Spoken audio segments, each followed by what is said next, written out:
Graças a Deus, estamos juntos nessa belíssima manhã de quinta-feira, hoje dia 23 de outubro. Para aqueles que não sabem, hoje celebra-se o Dia do Aviador e Dia da Aviação. Dentro de instantes estaremos trazendo mais uma reflexão da Palavra de Deus e um belíssimo hino interpretado pelo cantor e pastor de saudosa memória, Luiz de Carvalho, interpretando a música Eu Vejo o Teu Poder na Natureza, nas Aves, no Mar. Mas antes desejamos fazer uma oração, é hora de gratidão. Pai, obrigado por este novo dia que o Senhor está acrescentando à nossa existência. Obrigado pelo dom da vida. Te louvamos pela paz, a saúde, a liberdade, o privilégio e a oportunidade que o Senhor tem nos concedido de estar levando a tua palavra a milhares de internautas, telespectadores que estão conosco nessa oportunidade. Fala o nosso coração através de todo este programa, em nome de Jesus. Amém. Fiquemos com o cantor e pastor Luiz de Carvalho interpretando a música Eu Vejo o Teu Poder, Senhor.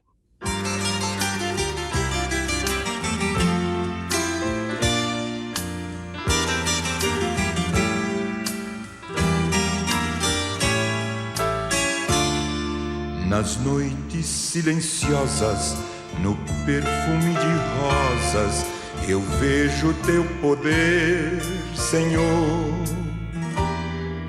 No céu estrelado, no dia ensolarado, eu vejo teu poder, Senhor.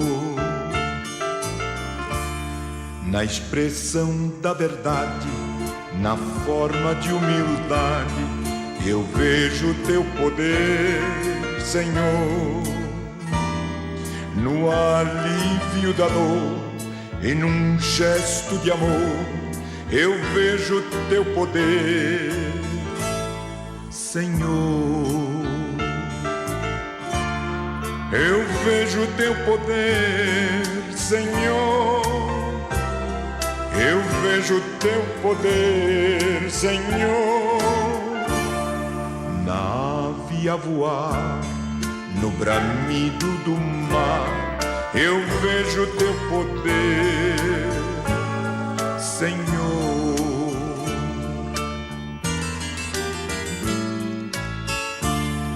No puro pensamento, no fiel sentimento, eu vejo teu poder, Senhor.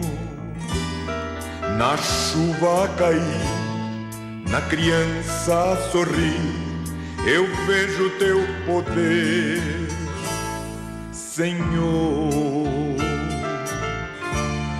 Eu vejo teu poder, Senhor. Eu vejo teu poder, Senhor. Na ave a voar, no bramido do mar, eu vejo teu poder, Senhor.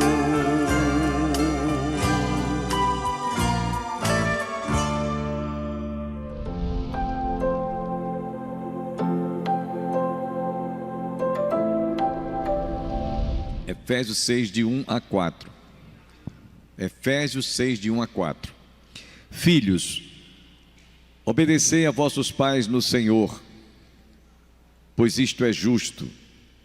Honra teu pai e a tua mãe, que é o primeiro mandamento com promessa, para que te vá bem e sejas de longa vida sobre a terra.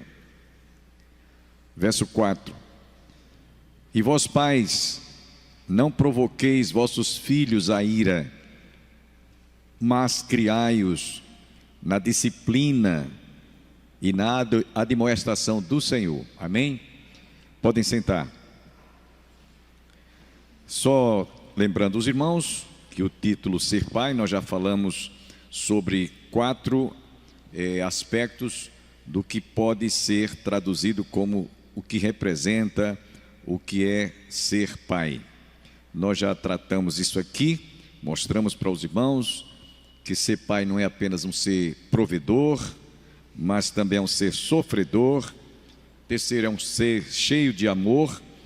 E também nós vimos, por último, na última semana que estivemos aqui tratando, falando sobre o pai como sendo aquele que realmente tem um papel preponderante, de suma relevância, de suma importância com relação à criação e à formação do caráter dos seus filhos. Nós falamos isso aqui, não é? Hoje nós vamos estar tratando sobre o último aspecto do que é ser pai. E eu espero que os irmãos, quando nós concluirmos, possamos fazer uma avaliação se nós estamos nos comportando como verdadeiros, autênticos e genuínos pais. Vamos estar tratando hoje sobre ser pai também é ser disciplinador, a pedagogia da disciplina. Quem é professor aqui de educação, nós temos a irmã Alessandra, que sabe que o ensino, a pedagogia, a Maurizete já foi professora há muitos anos, a pedagogia do ensino, ela não tem vamos dizer assim, um estabelecimento para que dizer, olha, é bom começar nesse período, o ensino. À luz das Escrituras Sagradas, que é que nós encontramos a palavra de Deus nos instruindo? Lá em Provérbios capítulo 22, versículo 6. Instrui a criança no caminho que deve andar, para que quando ele for adulto e crescido não se afaste dele. Então queríamos dizer para os irmãos inicialmente que a pedagogia da disciplina, ela não tem assim um período fixo que você diga, olha, vamos começar agora. Eu já ouvi palestras e mais palestras na área humana, de pessoas ligadas à parte da genética, da psicologia, dizer o seguinte, que uma criança, quando ela é gerada no ventre, a partir daquele momento, os pais têm como aplicar aquele sentimento afetivo, amoroso, de relacionamento entre pai e filho. Por exemplo, eu vou citar aqui um exemplo bem mais recente agora, né? Vocês sabem que a minha enteada está gestante, a Ana Luísa está gestante. E a mãe, vez por outra, conversa com ela pelo telefone, vai conversando com Lorenzinho, é o nome do menino, vai conversando com ele, porque o esposo dela viajou essa semana aqui para estar resolvendo uns problemas, e ela ficou sozinha. Você não está sozinha não, está com o Lorenzinho, está com o Lorenzinho aí, conversa com ele, rapaz, troca ideias. E assim, então, nesse instante em que a mulher passa a perceber que ela está grávida ou gestante, a partir dali, ela deve começar já a exercitar esse sentimento afetivo maternal, no caso, estou falando da mãe, né? E o pai também, né? Acariciar o ventre, né? Está ali fazendo carinhos àquela criança. Eu estou lembrando também aqui da minha irmã, da saudosa irmã Zélia, esposa falecida, e quando ela ficou gestante do primeiro filho, e do segundo também da Lídia, ela conversava com a criança, ela afagava o ventre, né? E ficava conversando com ele. Então, a pedagogia do ensino, do aprendizado, começa na hora que a criança é gerada no ventre. Então, dali para frente, é um processo que ele vai ter um andamento. E quando a gente fala de disciplina, meus irmãos, a gente pensa que a disciplina começa quando a criança nasce. Quando a criança, ela passa então a gatinhar, né, como a gente costuma dizer. Então, se faz alguma coisa, vamos dar uma palmadinha no bumbum da criança. Irmãos, isso tudo são, podemos dizer, processos que vão no andar da carruagem sendo realizados. Mas a disciplina mesmo deve começar, como eu disse e repito, por isso que a Bíblia diz, instrui a criança no caminho em que deve andar, para que quando ele for adulto não se afaste dele. Então, quando deve se iniciar a disciplina de uma criança? Provérbios 22, versículos 6 e 15, né? A Bíblia diz lá, a estutícia está ligada ao coração da criança, mas a vara da disciplina a afastará dela. E ainda em Provérbios capítulo 20, versículo 10, até a criança se dá a conhecer pelas suas ações, se o que faz é puro e reto. E a Bíblia diz ainda mais: não retire a vara da criança, tenha sempre em mãos. E aqui eu quero aplicar algumas coisas baseadas, que vou me dirigir agora ao pai, o versículo 4: e vós pais, não provoqueis vossos filhos a ira, mas criai-os na disciplina e na admoestação do Senhor. Como assim, pastor? Muitos pais às vezes vê a criancinha pequenininha, né? Já dando os primeiros passinhos e tal, e aí a criança faz uma artimanha lá qualquer, faz uma astúcia qualquer, o pai então e a mãe fica: não, não vou bater nele não, ele é muito criança, ele não vai entender isso. E aí desperdiçam a oportunidade de preparar já o espírito, o coração daquela criança, para que ela vá se moldando à educação, né? A disciplina de não fazer certas coisas. Tem pais que às vezes vê o seu filho estirando o dedo, dando a língua, e não está nem aí, bota para rir, fica rindo. Tem pais que às vezes vê a criança estirando o dedo, estirando a língua, né? Porque ouviu o pai ou a mãe fazer, então, ou o coleguinha, então faz e acha aquilo bonito, fica sorrindo, contente, quando que era para chamar, repreender, exortar, que a gente vai ver isso mais adiante, para correção, é disciplina. Estou lembrando aqui que, desculpa eu fazer essa citação, mas meu filho ainda era criancinha, pequenininho, já estava no jardim, e um dia ele brigando com a irmã, disse um palavrão, um nome bem feio. Eu cheguei para ele e disse: meu filho, você já ouviu seu pai dizer esse nome aqui em casa, ou sua mãe? Não. Onde foi que você aprendeu? Ah, os colegas lá na escola, quando brigam, arengam com o outro, então você, olhe, nunca, esse nome significa isso. Nunca mais, meu filho, nunca mais você diga isso, nem aqui, nem em lugar nenhum, com ninguém. Então é uma oportunidade que a gente tem de ir corrigindo, de ir cortando aquelas arestazinhas que às vezes a criança acha que aquilo é normal, o pai às vezes nem está aí. Tem que aplicar disciplina no momento em que o filho faz uma coisa errada, para que ele possa se corrigir. Então, se eu não tivesse autoridade para dizer a ele nunca mais, obviamente porque ele tivesse ouvido dos meus lábios, como às vezes o pai estira o dedo para outra pessoa, faz um gesto assim obsceno, a criança absorve aquilo, ela está sendo disciplinada. A gente às vezes diz assim: mas meu filho é muito mal educado, a minha filha é muito mal educada. Quem está educando esse filho? Quem está educando essa filha? Se você chama o seu filho de mal educado ou mal educada, é porque você está dando uma péssima educação, uma má educação. Com todas as falhas que nós temos, mas nós devemos primar por aquilo que é certo. Então, até a criança se dá a conhecer pelas suas ações, se o que faz é puro e reto. Não retire a vara da disciplina da criança, né? Não basta você apenas ensinar, mas dá o exemplo. Os filhos aprendem muito com o nosso exemplo. Outra coisa também importante: e vós pais, não provoqueis vossos filhos a ira, mas criai-os na disciplina e na admoestação do Senhor. O que é que você entende por não provocar os vossos filhos a ira? Algumas coisas que eu gostaria de considerá-las. A primeira delas é faltar com a palavra. Você promete ao filho, se ele estudar, se ele fizer cumprir com um dever lá, alguma obrigação, você vai dar um presente a ele, vai dar uma bola, vai dar uma boneca, vai no parque, vai no shopping tomar um sorvete, e você não cumpre, você vai provocar a ira desse filho. Ele vai aprender que você não tem autoridade para nada, porque você promete e não cumpre. Então é melhor você verificar o que é que você está prometendo ao seu filho. Meu filho, se você passar, eu vou lhe dar um passeio para você ir viajar e fazer isso. E chega na época, eu estou muito sacrificado, não estou podendo fazer. Mas o senhor não prometeu? O senhor não tem palavra.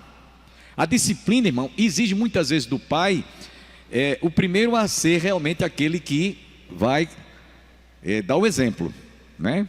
Dar o exemplo. Outra coisa também: nunca bata no seu filho, seja pequenininho, seja de média idade, seja de uma certa idade, irado. Tem pais que às vezes o filho faz uma coisa errada e aí aproveita naquela hora, está irado, parte para dar umas palmadas ou fazer e acontecer. Isso vai provocar a ira dos seus filhos.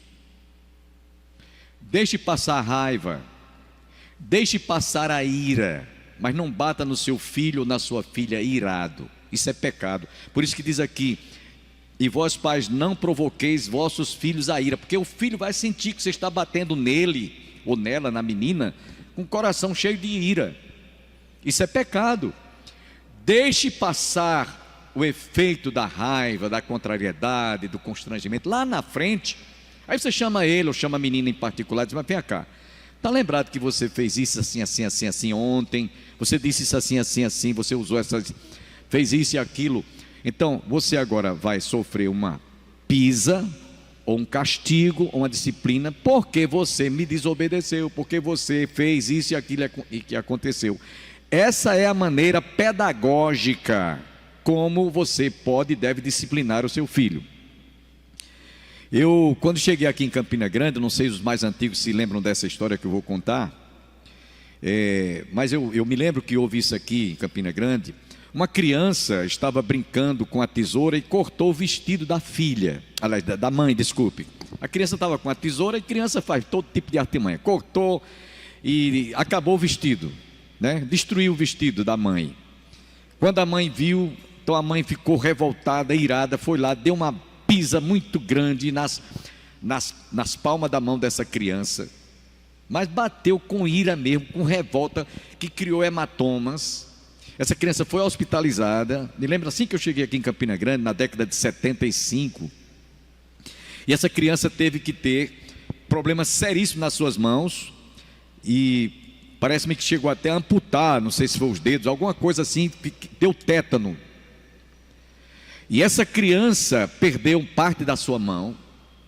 E essa criança, quando estava agora com a sua mãe, depois de ter perdido parte da sua mão, ela chorava porque não tinha mais parte das suas mãos, deu tétano e ela teve que fazer a cirurgia. E essa criança chorava e dizia assim: a senhora fique tranquila que eu não vou mais cortar o seu vestido. Não tinha como cortar. Que cena, né? A mãe irada bateu no filho ao ponto de ter provocado esse dano físico. Então, bater no filho estando irado, revoltado, descarregar vingança é pecado. Por isso que diz aqui: e vós pais não provoqueis vossos filhos a ira. Você vai provocar a ira do seu filho, deixa passar o efeito daquela raiva, daquela contrariedade. Não descarregue ira no seu filho. Então é importante que você também observe uma coisa aqui dentro da disciplina, dentro da pedagogia. Tem pais ou mães que às vezes chega para o filho está brincando lá na rua, jogando bola, fazendo qualquer estripulia, e a mãe manda, ou o pai no caso, manda que o filho vá tomar banho, está chegando a hora de você ir para a escola, vá dormir, faz e adverte. O menino não está nem aí, continua naquela peraltice, né, fazendo, e aí a mãe ou o pai, no caso o pai, altera a sua voz.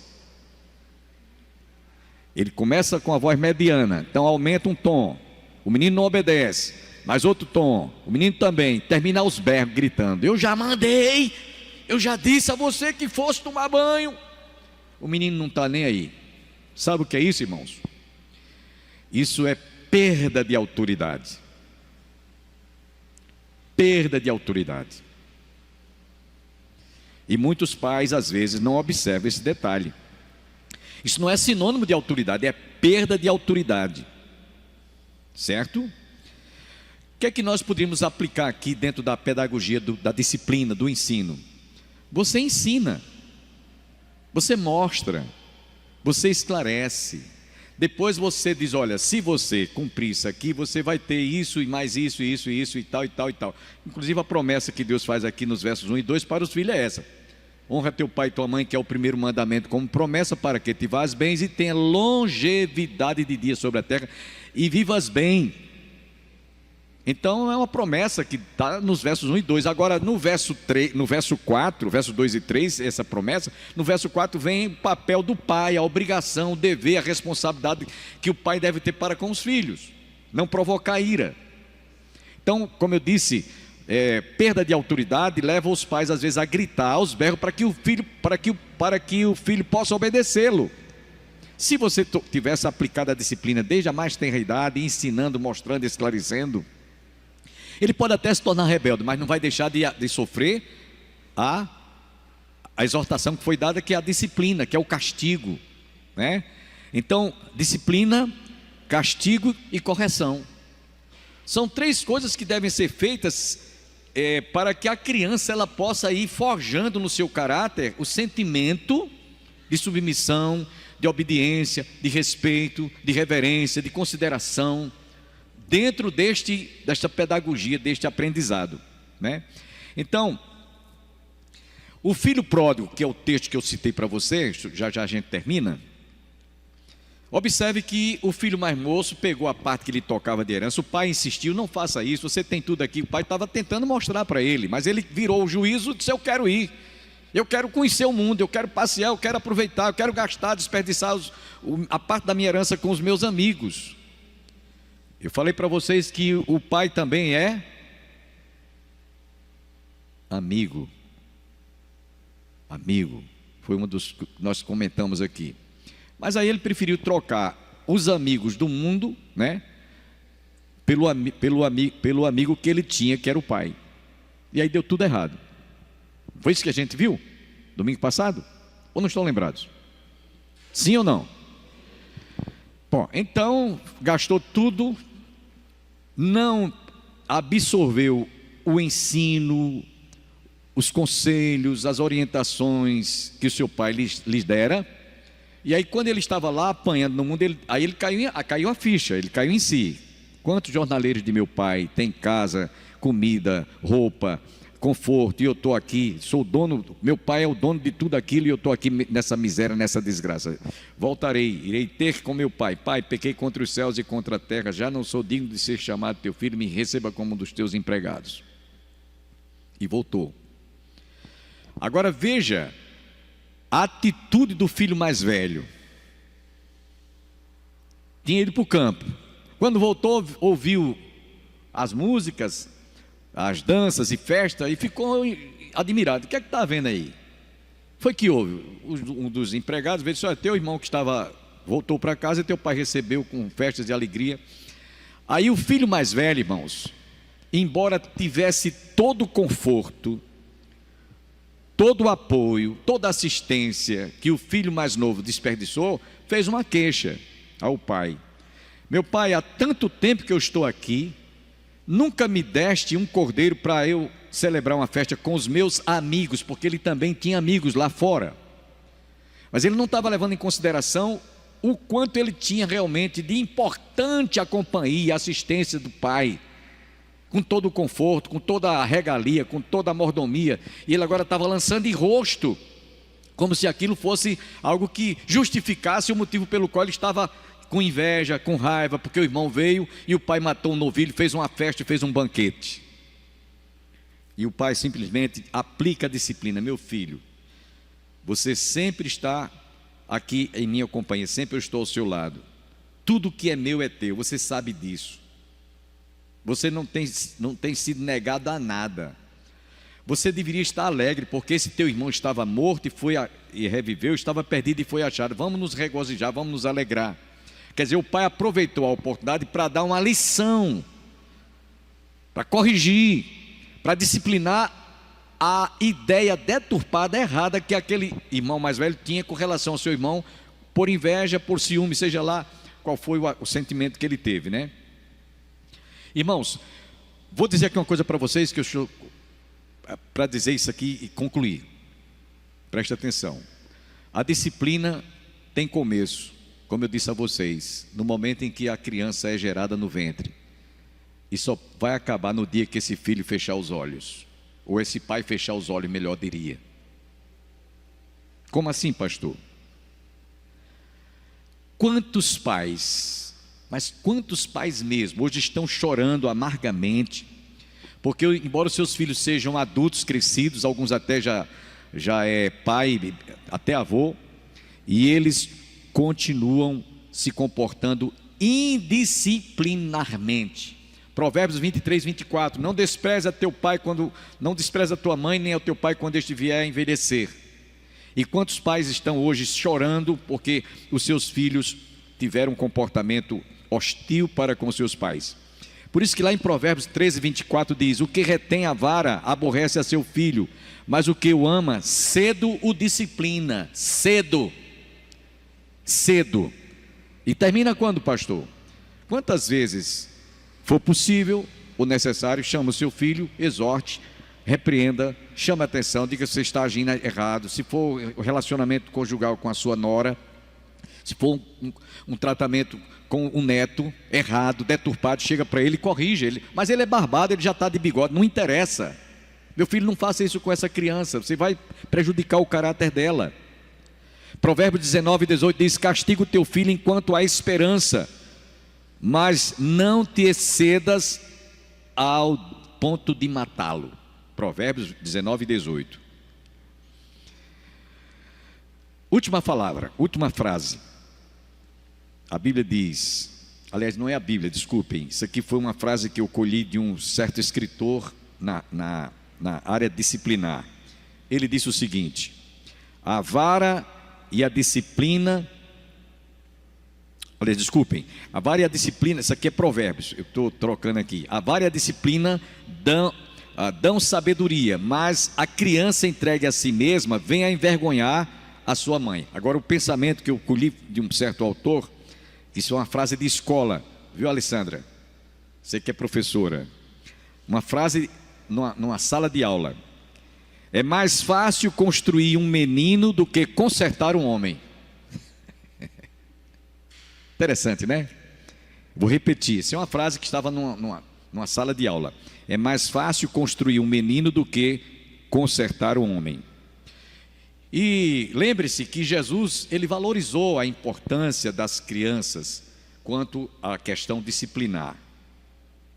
Ele colocou, estava sentado, muitas crianças incomodavam e tal, e ele então colocou uma criança, porque disse: retira essas crianças daqui, mande elas saírem daqui, estão incomodando o mestre. Jesus simplesmente disse: não as impeçais, deixai as crianças vir a mim, porque das tais pertence o reino dos céus. Então, irmãos, concluindo, a disciplina é tão importante que muitos pais, às vezes, não dão o devido valor para sorrir até com a brincadeira da criança, com a rebeldia da criança, com a astúcia da criança, mas lá na frente você vai chorar, porque na época era para você corrigi-los, ou pôr em disciplina, ou evitar que eles continuassem fazendo certas coisas erradas. Você sorriu com as brincadeiras, a criança deu o dedo, estirou o dedo, você fica sorrindo. Lá na frente ele vai dar um murro na sua cara. Você não teve autoridade, você não soube como lidar durante o período da pedagogia. E alguém diz assim: pastor, até os 7 anos. Alguém já disse que um certo líder comunista disse: me dê uma criança até os 7 anos de idade e eu devolvê-lo-ei um comunista para o resto da vida. É a fase é a base.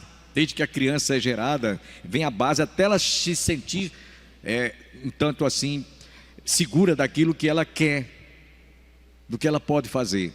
Então, que nessa manhã, você que é pai, aprenda que ser pai é saber tratar, lidar com a pedagogia da disciplina, quando for preciso, quanto necessário, para que o seu filho mais tarde possa trazer sorrisos e alegria, do que, como diz Provérbio, envergonha seu pai e sua mãe. Eu quero agradecer a você, internauta, telespectador da TV Master, TV a cabo canal 20, que esteve conosco. Eu convido para que amanhã estejamos juntos outra vez para a realização de mais um programa Opção para a Vida.